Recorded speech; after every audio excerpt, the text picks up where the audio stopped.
Composite Focus, again, I want to lay the groundwork a little bit for what we're doing with discontinuous long fiber, and then we'll start discussing some of the advancements, some of the automation, some of the hybrid capabilities that we're developing. So some of the fun stuff that really hasn't been made too publicly yet. So I'm excited to have the opportunity to discuss it. So again, we are a part manufacturer and designer. We've developed all of the complementary capabilities, such as predictive from all the way from a mold design level to a fiber alignment level to an FE level, mechanical failures, where the damage is going to occur. So that is our expertise. We're typically procuring materials, unidirectional tape, fabrics pre-impregnated from a variety of material suppliers.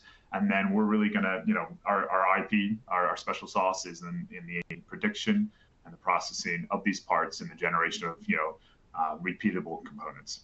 Again, as I mentioned, the matrices that we're dealing with are PEEK, PEI, nylon, and PEKK, and predominantly commercial aerospace. And then any sort of mobility platform, such as defense, UAVs, AAM, and robotics that values the weight reduction. Anything that's looking for the removal of metallics and the optimization from a weight perspective, that's really where our specialty lies. And then we have some external fiber placement and extrusion partners that we'll leverage as well.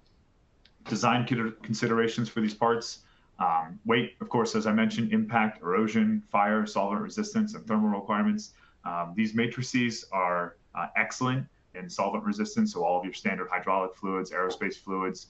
And then from a thermal perspective, say for PEEK, the TG is around 289 degrees F, but we have brackets that are flying well above that. They have the ability to be thermocyclically without any degradation to the matrix itself. Unlike a thermoset, if you succeed or if you surpass that TG, the material is no longer usable.